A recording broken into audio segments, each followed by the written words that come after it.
Hi, guys. Welcome back to Unbothered. Alexa and I have a very special guest today that we're just going to chit chat, brain dump with. She has so many incredible opinions that have stopped Alexa and I in our tracks numerous times. I think she's probably my favorite follow on TikTok.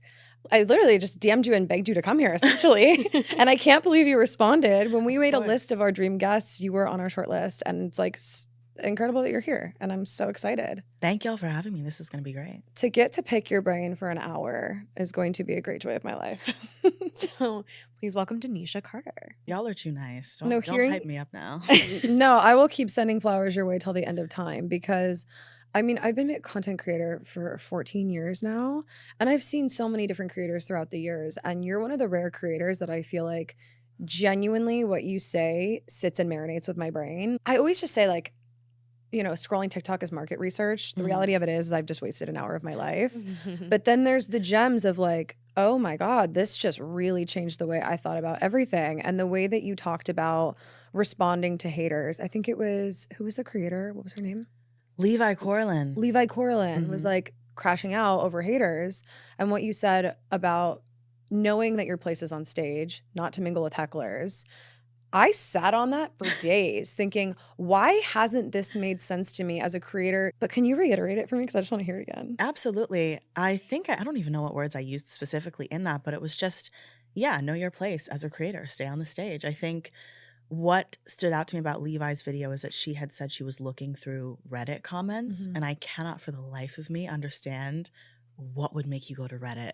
There are places you shouldn't even be in your own comment section. Don't read it. Don't seek it out. I think I grew up on the side of the internet that was pretty hostile and aggressive. And then I grew up playing Xbox Live as well. So I'm used to The lobby. exactly like a little roughness on the internet. So sometimes I'll go and like, I don't go to Reddit ever. Like, I don't know why I would do that. But I'll read my own comment section. I'll argue with people every once in a while, but it never gets to me. I think it's kind of fun. But when I see videos of creators crying and actually moved by these things, I'm like, okay, boundaries are going to save your life here. You should not be in this zone. And I think that applies to everything in life. I recently sent this to my friend. She's launching a new project and she's not the face of it at all. But every comment that's been made about this new thing is like she takes it so much to heart. I mean, how do you feel like that applies to like a day-to-day life? Just like what is a stage necessarily? Is that just like sharing a real opinion at a dinner table or like what is that? I think it's just being the center of your life. If you're working a 9 to 5, if you're in college, if you're just living your day-to-day life and your stage isn't necessarily in a recording studio or on a literal stage, it's being the center of your life. You know, people are always going to have something negative to say about you. People are always going to be unrightfully concerned with what you're doing. And if you get out of your own zone to focus on that, what someone else thinks about the essay you wrote, or about the performance that you gave, or what you're wearing, or if you're deserving of a certain promotion, or if you should be pursuing the career you're pursuing, whatever opinion people are going to have while you're on your path, you're never going to finish anything. You're going to listen to other people. You're going to stop. You're going to get hesitant. You're going to second guess yourself in ways that you wouldn't have beforehand. Their opinions are not your business. Your business is not their business, but they can do whatever with that. It's just staying centered in your life and focusing on what you should be worrying about, which is primarily you, your loved ones, and your goals. The theme of your content that I love too is just encouraging women to know their place in the world as well. I want to transition this into the fact that I think some of the biggest haters as women in your life are the men that are closest to you in your life. That's not talked about enough, first of all. Like ever. Ever. But once you figure it out, you're like, oh my God, everything makes sense. Have you had any experience in that sector?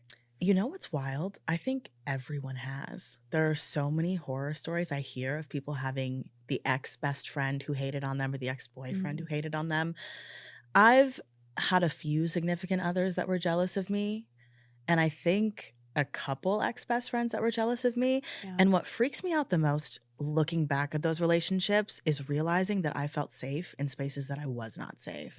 That's the worst part. Like I was confiding in people who were preying upon me at the time. I was trying to do right by people or bring opportunities to people who were trying to take opportunities from me. You know what I mean? It's a very haunting and eerie thing to think about. But I agree. It's weird as a woman as well when you want a significant other to support you and you're going in supporting, because women are taught to be really empathetic and caring and be caregivers and, you know, pick up the slack of whoever their significant other is. and then you realize that that person is not doing the same for you in any capacity, it's very freaky. Very freaky. It's very unnerving. And yeah, Mhm. you're right. It's not even just romantic relationships or men in particular, but people closest to you. Yeah. You're such a force. I'm like, how have you found your way to Thank you. not be in those situations anymore? Like, how have you found a healthy way to remove yourself? Like, I find in my life, when I do finally realize I'm not safe in places that I should be safe in and I'm getting taken advantage of and my resources are being sucked out of my soul, I'm not very graceful leaving those situations very often. I'm usually pretty brash. I usually freak out. I think I've been better as I've gotten older and I've been able to identify when I'm not safe. I've just been able to kind of like creep out. But how have you saved yourself? First, I think I should say that there's a common misconception that, not to deem myself intelligent, but that intelligent people or bold people or people who are sure of themselves are immune to those types of situations. And it's very far from true. I wouldn't say we're more susceptible, but I think we're just as susceptible as anybody else. Because I think another driver of not identifying those dynamics immediately is wanting kinship or friendship or community. And so if you're moving to a new place, you're more vulnerable to those types of things. If you've not seen healthy romantic relationships, you're more vulnerable to those things. So I'm like, anybody can fall into those situations. I also wouldn't say that I'm graceful leaving them. Fair. I think there's a part of me that knows the right decision, which is when to bow out and when to be graceful. And there's a part of me that's like, would want to fix those dynamics or have conflict when I figure out that someone is up to no good. But boundaries will really save your life, and not having an addiction to chaos, I guess, is the best way to put it. I think people like drama and chaos more than they are aware of. And so they stay in situations longer than they should with people who aren't good for them because they're exciting in a way that's maybe subconscious. Or again, it's something where they want kinship and companionship, and so they let certain things slide that they wouldn't. But I think the biggest thing is boundaries, being aware of yourself and where you're going in life and what makes you actually feel good. Being able to identify situations where you leave and say, oh, that really, rejuvenated me and made me feel better and whole again. Like leaving a dinner with your friends where you're laughing and it feels like the best moments you've had in your life, versus leaving a situation and being like, I don't really think that was good. I feel exhausted, etc. And so I think maybe being self-aware and just boundary setting. Boundary setting is so crucial. And it's also like boundary setting, I think, is the easier half, but then upholding the boundaries consistently is hard for me, at least. We just had a therapist on yesterday. And oh my God, we were talking about enforcing boundaries and how difficult it is. And she read me to filth. And I was like, oh my God, I'd love to know how you have found, I don't want to say strength, but how you've been able to consistently uphold your boundaries once you figure out what they are and you've set them. Seeing the consequences of not upholding them and remembering how that feels. But again, like I slip sometimes as well and compromise certain things that I shouldn't compromise. I'm getting a lot better about it. I have a really good friendship. I have a really good friendship. I have a really good community around me of friends now. So it's a lot easier to uphold my boundaries. But seeing the way, I guess it's just like, I don't get what I want in my life when I let them go. If I allow a man to treat me a certain way, it doesn't give me a healthy relationship or a happy relationship. It just prolongs an unhealthy situation where I'm continuing to argue and continuing to fight to get what I want and still not getting it. If I try to hold on to friendships that aren't healthy, or where I'm not feeling that things are being reciprocated or whatever I'm feeling, it doesn't give me a healthy friendship. It just prolongs an unhealthy situation. And so I think it's probably one of those things that our parents would say that we hate, but it's like life experience. As you see it more and more, you're just like, I can't afford to let this boundary slide. I can't afford to let this type of wall come down. And so I think that's the biggest thing. Yeah, it comes with age. I love your dialogue around like high value men. What is the definition of like a high value man to you? I think the misconception about high value men, everybody attaches it to money. Anytime you hear high value, people are always talking about money. And money is necessary, important, great, phenomenal, all of those things. But I'm like, I think a high value man is someone who is a good leader, is compassionate, is patient, has good traits about them, and then of course is ambitious and does make money and has things going for them in life. But it's much more about being a well-rounded individual versus just having certain accolades, I also think that when you are dating a well-rounded person, they're going to naturally have all of the accolades and the money and the success and whatever, because that's just a side effect of being ambitious and going after what you want and having a fulfilling lifestyle, you know? Obviously, those types of men are going to be less inclined to be jealous of you, secretly hating you, and resenting themselves. So in the last 5 years that you've been making content and how you've been just like on an upward incline of growth, have you had any experiences in dating that have kind of made you have a sit down with yourself and be like, okay, I can no longer date like this kind of person because they can't keep up? I've had 2 partners who were jealous of me. The first one, I couldn't really tell until the very end. And then the most recent one, it was probably an ignoring red flags situation. And essentially it's just men who want to be popular and are upset that I am. And they're not. It sounds so crazy. Hot take, but I feel like there's a lot of men that secretly just would love to be a woman. Yes, I see that. You know what the funniest example of this actually is? I don't go to clubs a lot, but whenever my friends are having a party or like a birthday and they celebrate at the club, I'll go.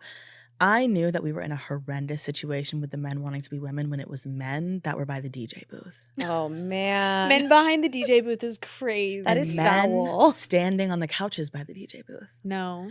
And I grew up in New York, lived in Vegas for about 7 years.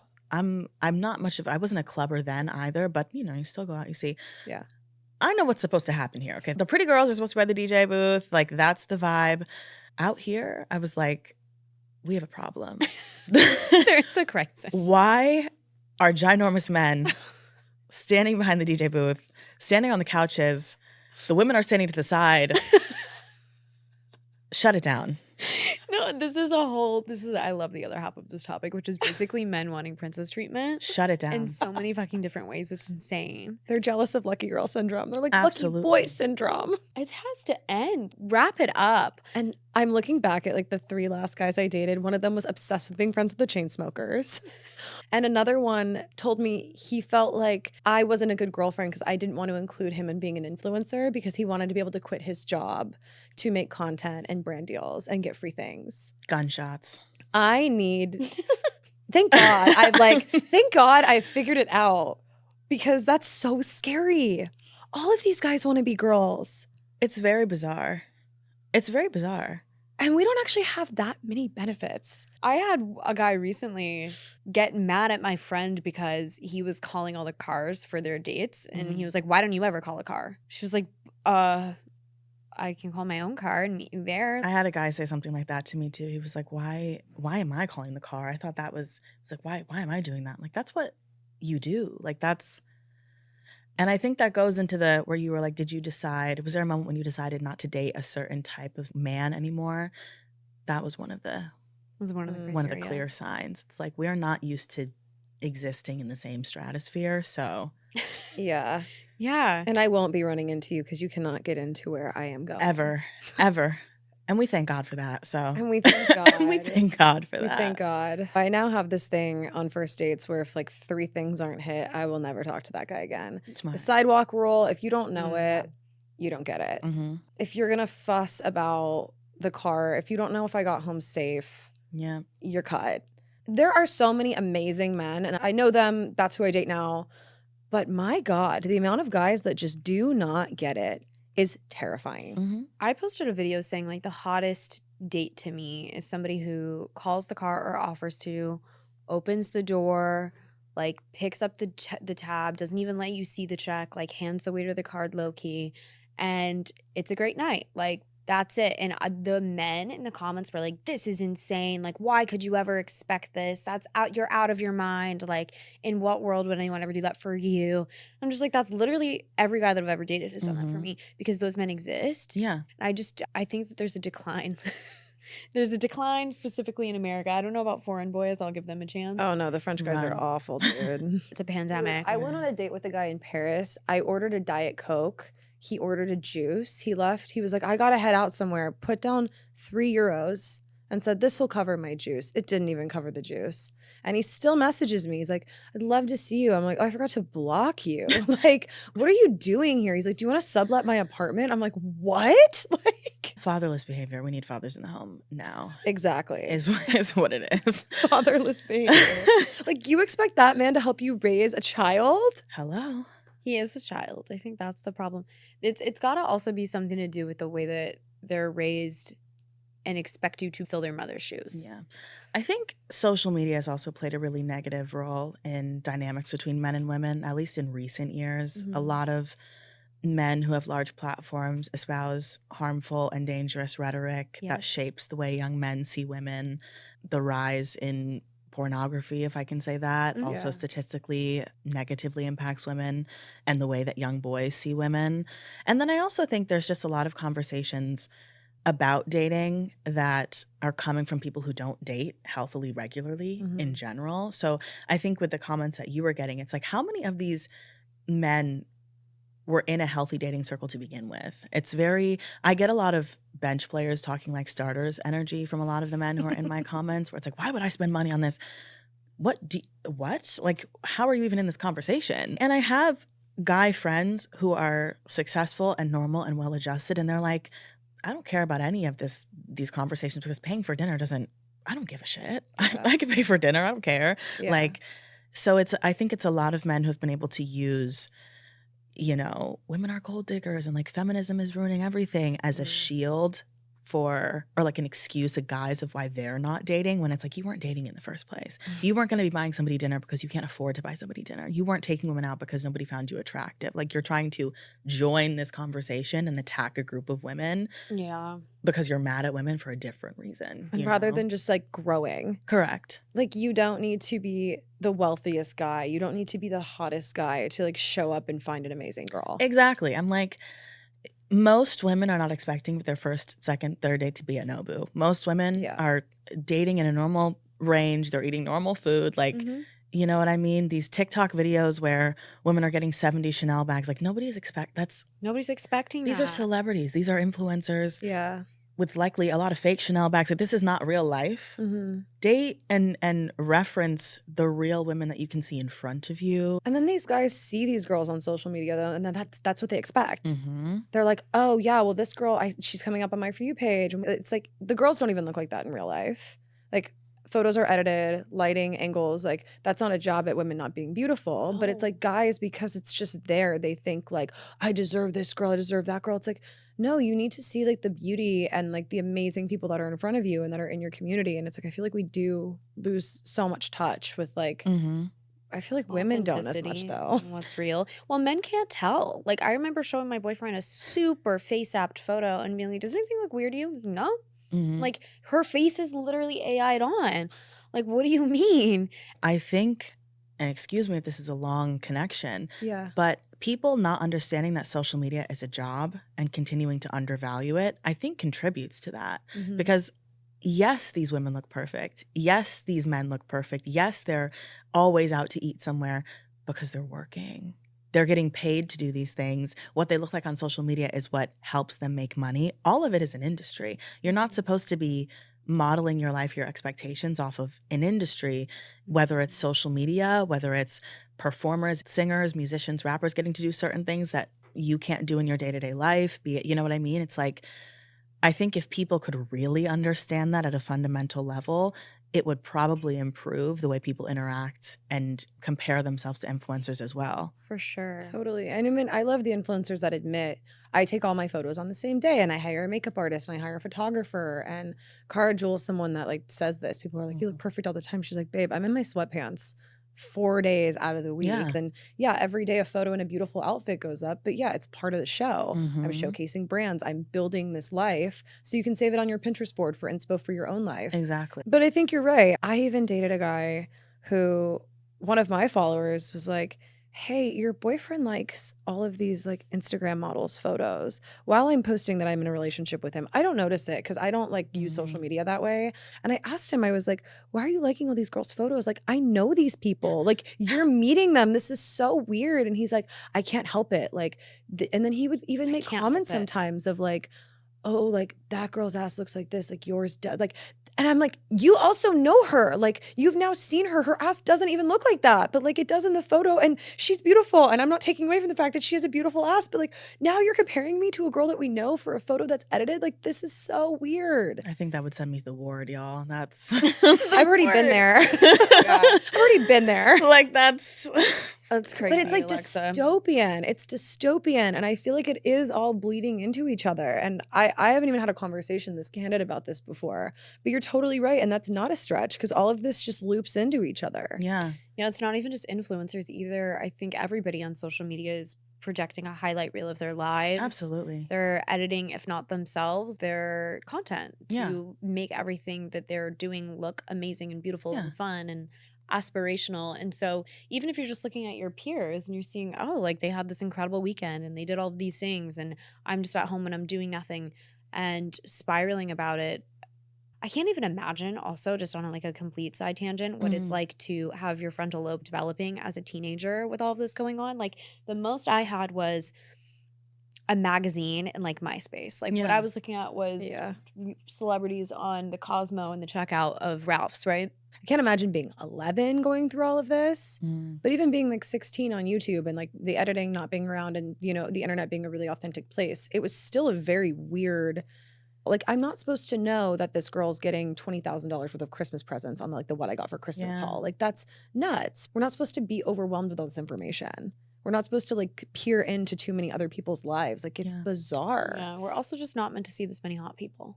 No, Like, we're not. Our brains were not wired to see this many beautiful people. And I Mhm. feel like that is plaguing the dating pool too. Like the fact that you can just swipe left and right.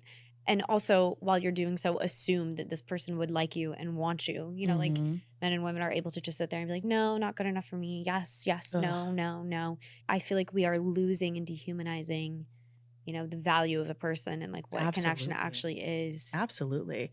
People, I think, start to make interpersonal relationships really disposable Mhm. when you date like that, or even if you make friends like that. Yeah. I don't know what the world is going to look like in the next couple of years. Dude, we gotta hold. Please just keep talking to the camera. If anyone's gonna save us, it's gonna be you. Please, sorry to put that pressure on you, but please. I mean, that's why I think like your content, people. I mean, I resonate with it because it's just a breath of fresh air. It's Thank you. real. Thank It's you. like making a real statement on something and standing behind it, and it's just rare. And it's why I think in content and the media you consume, it's so important to look for things that are real and to hold on to things that resonate with you. And as a consumer, I think it's important Yeah. to constantly remind yourself, like, what you're seeing online, it's as realistic as the TV shows you're watching on Netflix. Exactly. Yeah, It's the yep. same thing. Exactly. I love that phrasing of it too, because it also prevents us from demonizing the people who do this for Totally. work. Because I think the pendulum swings in that direction a lot as well, where it's Mhm. like, all of their photos are edited and they're doing this, that, and the third, blah, blah, blah, blah. And now I'm angry about it. And it's like, well, you shouldn't be angry. You should just know that they're doing a job. Like, Yeah. you shouldn't be angry at the model on the runway. You shouldn't be angry at the fashion designer. Like, everybody is just working to create whatever image or product that they need to for whatever it is that they're doing. I Yeah. think comparison is very human, it's very natural, but you should be comparing in a way that scales for your own life. Mhm. Comparing my day-to-day with Warren Buffett wouldn't make a lot of sense. We have very, very Yeah. different lives. So I don't do that. I, Mhm. compare myself in a way that helps me get better with people who are in my vicinity. And so Yeah. I think that would help people as well. And then when it comes to my content, which thank you so much for being so kind about, course. I used to get comments a lot that are like, how do you know what to say? Or how did you know this is exactly what I needed to hear? And I'm just like, when I'm talking to the camera, when I'm talking to people, I'm also talking to me. Mhm. This is me telling myself what I needed to hear when I was, just starting out with content and getting hate comments. This is me telling myself what I needed to hear when I would compare myself to other people. And then that makes it really easy to say because I needed to hear it as well. Yeah, 100%. I'm so glad you said that. I've had my mom sit me down recently. She's like, I just heard you say all these things on your podcast, and it's like that you need to take your own advice. And I was like, Mom, I'm talking to myself. Like, I'm trying to Yes. convince myself of these things. That's why that's why I'm doing this. That's why it makes sense. Yeah. Like, of course. I mean, it's even in Alice in Wonderland. All the kids' movies, kids' shows teach us everything we need. But she's like, I give very good advice. I just very rarely follow it. Mhm. I know what I'm supposed to do. It's just hard to actually do the hard thing. Mhm. Yeah, I haven't heard anyone say that though. So Yeah. now That's I know I'm very not alone. true. I was like, is it Yeah, okay that I'm like talking to myself? of course. Yeah. That's also being introspective, and that's also being self-aware. Yeah. And I don't know, it's also important to sit with yourself and say, I can give this advice and I need to hear this and let's share it with everybody. And then you have to go home and sit with it and be like, Of course. time to meditate even more on this. Like, I used to say you can't identify a trap and then claim that you're caught in it. And I think life Mm. experience has shown me that that's a very black and white way of thinking about things, because it's very easy to know that something isn't the best, or know that something isn't a wise decision, or that you shouldn't be somewhere or with someone or doing something. But it's a bit different to be able to completely sidestep it or avoid, the programming that you're used to, or responding in ways that you typically would. And Mhm. it's very difficult to break patterns. A lot of practice, introspection, empathy for yourself Yeah. is necessary as well as you go through those types of, moments, if you will. and something you just said earlier that resonated with me is just the addiction to chaos. Yeah. And it's really hard to take your own advice when you're like, wait, chaos is fun though. And being Mhm. destructive is a good time, because unfortunately, chaos is fun. Yeah. It is fun to stir the pot. It is fun but you need to know, like, when is it good chaos? When is it chaotic good? And when is it Mhm. chaotic evil? Like, when is this actually deteriorating at my soul? When do I actually need to sit on my own advice and it's not going to be chaotic good? But yeah, chaotic good is something that I've just been trying to lean into, but it's hard to figure out the difference between chaotic good, chaotic bad, and neutral chaotic. It took me a minute to admit that I even liked chaos. But it's true. But you like Yeah. chaotic good. Yeah, absolutely. And I couldn't, I had to sit with my friends recently because I couldn't figure out how I kept ending up in a certain situation. And they're like, well, because you're feeding it. And I'm like, no, I'm not. No, I'm not. It's like, I was, though. I am. And had to own it and grow from it and recognize that I was looking for some sort of excitement, but it needs to be excitement that's beneficial to me. It can't be something that takes away from what I should be doing or could be doing for the sake of chaos, and Yeah. instead creating that chaotic good and putting that energy into building, the life that you want and the relationships that you want. I feel like when you're still in like chaotic bad, you're just playing the same like level of the video game. You're just doing Absolutely. weirder shit each time. You're like, what if this NPC did this? And then what if I went this way this time? And then it's like you get to the next level and you're like, okay, well, let's have a little bit of chaos, but I do need to level up. And you're like, wait, it's not as much fun up here. Do I want to go back down? And then you just say like, no, I don't. I don't want to feed this No. vibration. I gotta go back up a little bit Cycle. more. Yeah. My therapist told me this a long time ago, and I've said this in like so many different episodes, but she calls it a scotoma. And she was like, so basically, let's say like you're raised in a chaotic environment where there's just like a lot going on. If you get older and you start to find, let's say, a relationship or a job that brings you peace and happiness, you're going to feel unfulfilled because it's so unfamiliar. You're going to think it's boring. You're going to think, well, this isn't what love really is, because what love is like gives me like crazy highs and lows. That dopamine feedback loop that you're not getting when you're finally at peace or have something calm going on in your life. And so you're going to seek out chaos and self-sabotage. I've been working on that for years, honestly. It's one of the best things that I've learned and have worked through as an adult. Yeah. Is that like scotoma. Yeah. Yeah. I'm just The addiction addicted to chaos. novelty. Yeah, I'm addicted to novelty. I love just weird shit happening all the time. Like, I want to just put the most insane, weird experiences into my life, but I am at the mercy of chaos constantly. Doing it for the plot, but like sometimes the plot is just a little too thick. I almost said that too. I was like, doing it for the plot. I see it. Doing it for the plot, but at one point you're like, the story is just weird. Like, what's going on? The story took a turn. I feel like you've covered the concept of doing it for the plot. Like, I don't know if I've talked about it much. Serena Kerrigan talks about it a lot, and I think she's hilarious. I'm like, I try not to do it for the plot decisions. yeah. But again, the chaos thing, sometimes you just fall into it and it's like, well, what would happen if I just did this? Or what would happen if they just did that? Totally. Yeah. What are the two things right now that you're really like is marinating in your soul or in your mind? Like, what's something that you're just like sitting on that you're excited to talk about soon that you're still kind of like discovering? That's massive. That was That's huge a great bomb. I'm so that's sorry. a great question. I'm like, I feel like I should have a great answer to that. It's something very simple. My friend Ollie, when giving me advice a couple days ago, had said the phrase, you're built for greater things. And he would say about himself, like, I'm built for greater things. And it's kind of a call out statement when I would find myself in periods of rumination or wanting to give into some sort of chaos. And it would ground me because it just means like you're built for greater things. Your life should have so much abundance and so much purpose that focusing on whatever has you distracted is going to pull you away from the greater thing you're for. And so I think I've just made a habit of saying that to myself from time to time, being like, I'm built for greater things, almost in a meta type of way, where if you could be like playing a video game of yourself and seeing certain things try to pull your attention, and it's like, I'm supposed to be above this. I'm built for greater things. And so I think that phrase has been on loop. Just made me realize that those of us who are addicted to chaos need to ground ourselves and figure out whatever it is that's going to do it for you. Like affirmations, that's a great way to do it. I'm Yeah. gonna start doing that. Something you said also about when people grow up in like chaotic homes. I've had conversations a lot on TikTok about people having children, like when's the right time and like raising a family, that whole family building conversation.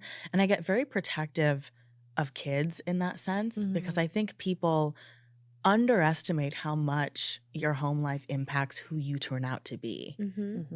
And I'm like, when you look around and you have all of these negative experiences with people and you look at people and like, why are they behaving that way? Most of it is because of the way they were raised.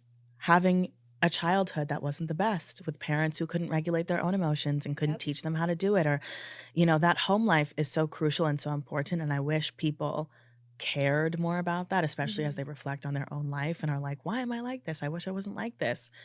Keep that in mind when you have children. Yeah. Because it makes a big difference in terms of repeating those cycles. I just posted a clip where I was talking about how if my daughter came to me and was asking me for advice on her relationship, would I tell her to stay with him if she was in my shoes?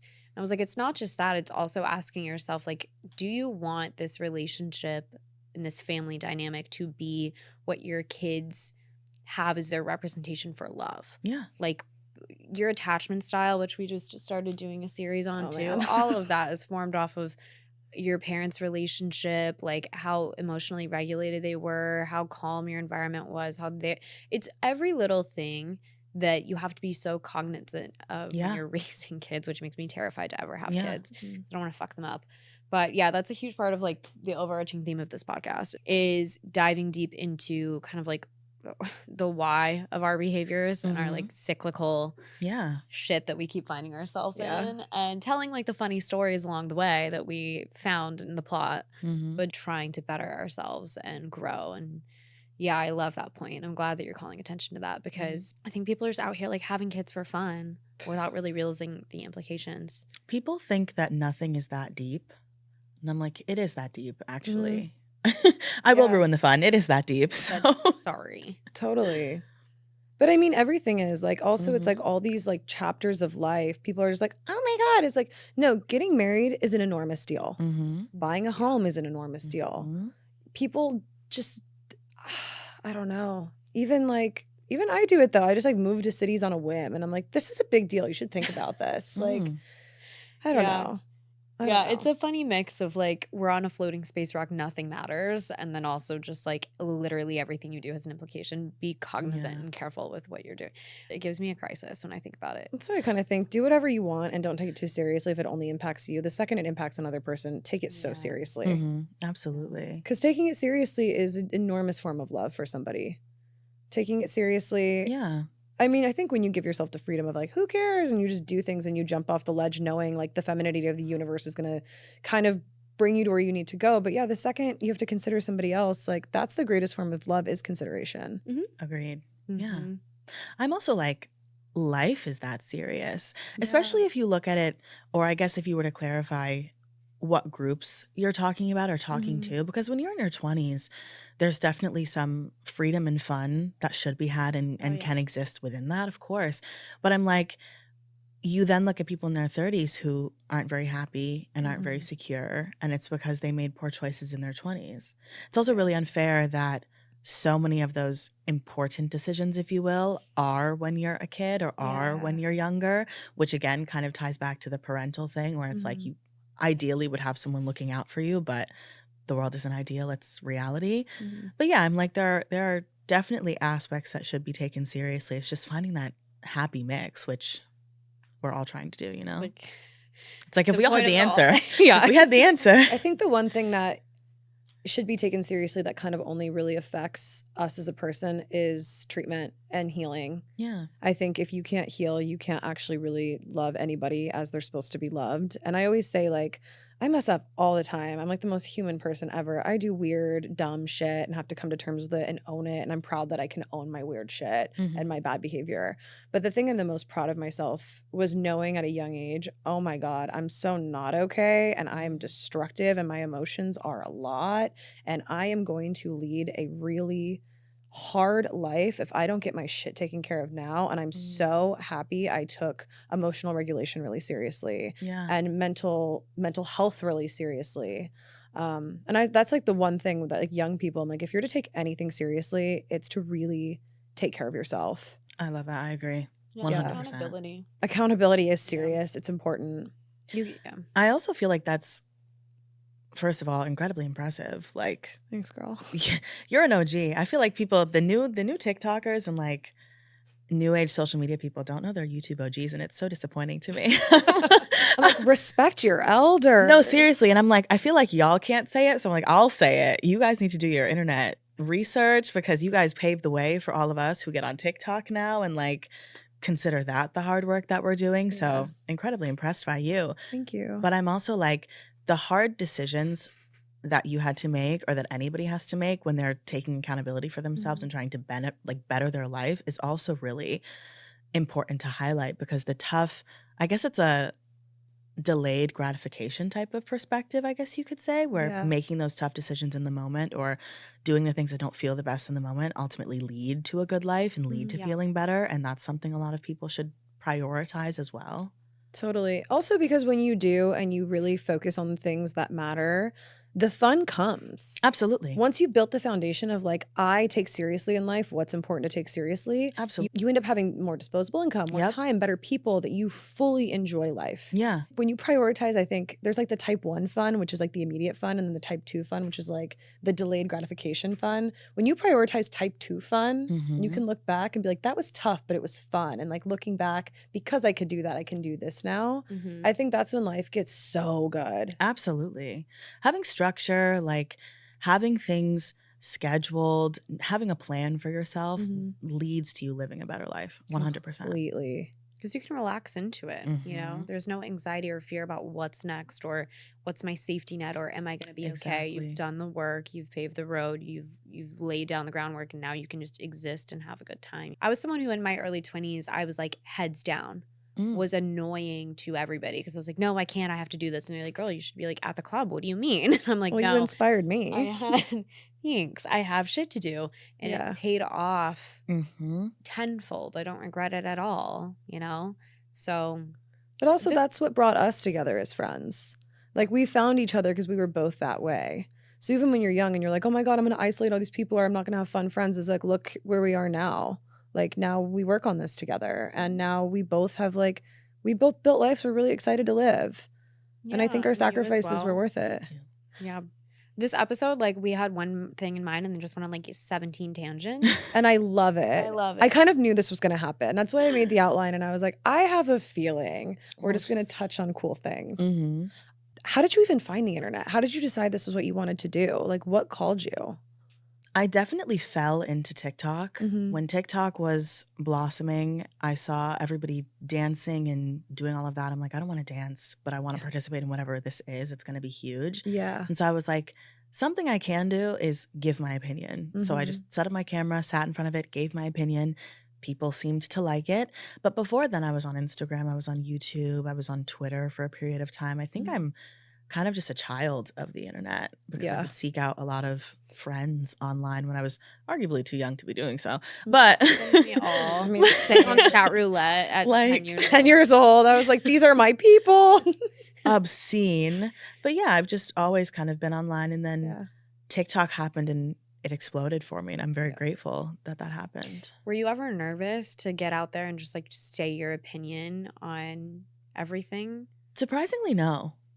I think, and what's funny is I'm probably more nervous these days than I was back then. And I don't think I'm even nervous now. Like I still say whatever, it is what it is. But back then I wouldn't even think about it. Now I'm like, little thought. Still gonna do it, still gonna say it, but a little thought. Yeah. And I think it's just now my decisions impact more than just me. And so when you have something to lose, you're a little more careful about the things you say and do. But no, I also just think the things I say make sense. Completely. If you will. They do. And That's so why. I'm like, I say them boldly, and I'm always open to debate things and discuss things with people. If they can change my mind, I'm open to it. I think that's a true mark of intellect. Can you consume information and change your mind if the situation, you know, makes sense for it? But not really. So you like to debate? I do. I love to debate too. Yes. So does Alexa. Love it. I think it would be really fun one day. Let me know if you'd ever want to participate. Mm. I had a debate series on my previous podcast I created called Hot Take Debate. Ooh. And Alexa and I agree on so many things. So we were like, we need to bring on someone that we would for sure disagree with. And she was like, what if we got just like a red pill like guy? A true incel. Like just an actual incel. And some strong women, and just like debate the fuck out of this person. I'm like, that sounds like a wonderful Thursday afternoon. And debate them with grace. Have you guys caught up with or watched at all the Jubilee debates? Oh my gosh. What is that? I keep hearing about that. What the fuck is Jubilee? Oh, I did a Jubilee video. I got roasted. Were you on Jubilee? I did it like years ago. I did a Jubilee video where it was basically like content creators give their opinions. It was probably like right before TikTok. And I was the only person that they picked that actually made a full-time living off of being a content creator. So it was kind of like a horrible, I think they did a really bad job casting the project. And it made, I think, everyone look stupid. And I'm also somebody that will stand firm and like really, I'll change my opinion in the minute. And I don't really care. I will be wrong. It's whatever, like, I'm firm in what I believe in, but I'll be like, that actually makes a lot of sense. Like, I'm not stubborn in my thought process. And there was someone said something and I was like, oh, yeah, I was really sold on that. And actually, yeah. So people were just saying like, this girl doesn't even stand firm in her beliefs. I was like, these comments are so not serious. Like, ask me something for real about the world and I am firm in what I believe in. Is Jubilee, are those the videos that are kind of like BuzzFeed vibes, but they have crazy scenarios? They're like, BuzzFeed on crack. You stand on the line. Yeah. Their studio is like right around the corner from ours. No way. They've been going viral a lot recently. They've leaned into the political commentary debate space. And I'm just it's interesting that they've at least stayed true to whatever editing and casting that they do of intentionally making people look dumb. But they take, I don't know where they find these people who do the debates, but they'll take seasoned Republican and Democratic debaters who have built their YouTube channels or platforms from debating political topics. So whether their stuff is accurate or not, they know their stuff. Yeah. And then bring in a bunch of like 17, 18, 19, 21, 22-year-olds in there who, you know, debate online from time to time, have built TikTok platforms in the past couple of years. And they say, you know, have at it. Here's this really important and impactful worldview that's going to get millions of views. Let's just have you spearhead this whole thing. And I've been breaking down on TikTok recently just ways that people could better argue or better articulate. And so it's just been a really interesting thing to witness. But I didn't realize that they were doing that, that they were taking like someone who was very seasoned and then also just someone who's kind of like average Joe. I'm torn, maybe 50-50, 60-40 about Jubilee being like predatory in a way. Yeah. Because I don't think people know who they're going to debate or who they're going to see. And then, you know, if you bring someone in onto Jubilee who's been debating on YouTube for 2 decades and they have a team, they have a show on YouTube, they have millions of dollars, they have attorneys, they're going to come in and they're going to push Jubilee around a bit and be like, well, I want to see it. I want to edit. I want to be the one who gets to pick what's shown of me. I want to get paid for this. And I would assume, or it'd be likely to occur, that Jubilee would concede some of those things because they're, you know, a public figure with all of this, you know, power and leverage. And then they find these young people who don't have teams, don't have management, aren't famous, they don't know what they're doing, they don't have a lot of money, they don't have attorneys. They come in and say, hey, I want to debate because I really care about this. And like, I care about people and this matters to me. And Jubilee's like, here's a random person that you might debate. They show up and it's this, you know, Goliath. Exactly. Yeah. And then it's just a terrible representation of whatever it is they're debating. And I'm Mhm. like, I get that everybody's making money. Well, not everybody, but I get that people are making money here. And it's like, Yeah. it is what it is. But I'm like, these are issues that matter to people. Like we're, Yeah, it's exploitative. I don't like it. I'm not the biggest fan. And I can even say, like, the video I did was such low stakes, like, truly. And I even left being like, oh, that wasn't fair. Like, what was that? And You also, know? like, why did I just do that? And I was like, yeah, people, like, really need to kind of take content creators more seriously. And that was why I went there. Mhm. Video is totally different. And it looks cool. They look established. I think, Yeah. I'm sure I probably filled out a Jubilee application like a decade ago. Like they've been around for forever. Yeah. And so it looks established. You think you're going in there to say something good and impactful, and then you have no control over Yeah. anything. And so I'm like, I'm always down to debate. I'm a little weary after seeing Jubilee's behavior, but Yeah, no, we just want to have like an honest conversation with somebody about just something. Like I love a good debate, and so does she. Oh, I But- love it. We are too aligned. You might be too aligned with us, honestly. You've I'm never here had a for take it. that I haven't agreed with. Oh, I wouldn't want to Thank debate you. you. I think we should debate someone else, but I just don't know. Yeah, I need you on my side. I would never want to debate you. I'd be scared. I think learning how to debate and learning how to build good arguments is really fun too. Like breaking things down as to why I would say this or wouldn't say that, or why this would be stronger in certain instances is also a really cool, like, reasoning, logic, life skill. So I think even that's fun if it's not a super serious thing, but just Yeah. whatever. Teaching people how to do it. Yeah. Did you ever, when you were younger, get told that you'd make a good lawyer? hmm Yeah. see? Though You too. low key, I think sometimes that was just like adults' ways of saying like you're a little bitch. That is adult's way. But it's also like you're a smart little bit. Yes. Like, okay, so she has a point, but Mhm. damn. Yeah. I Yeah. feel like It's just like when you're a kid and it just has like a little too much power. And your parents are like, oh God, why have you caught on to this already? No. tell everyone your handles where they can find you. I am Danisha.Carter on TikTok, Danisha Carter on Instagram and YouTube as well. And I just launched a podcast called Finally Smart People Are Talking. And go check it out. It's so good. The first episode is with Phineas. Mhm. so who exciting. I haven't actually like heard him get into anything, so I'm really excited to like Oh, hear his he's- perspective. So smart, hilarious, and so smart. I love it. What a great first episode. This was so much fun and so random. Thank This you was dope. for coming and just brain dumping with us here today. Thank y'all for having me. This Oh was my great. gosh, this was an absolute pleasure. I'm so Thank you. grateful.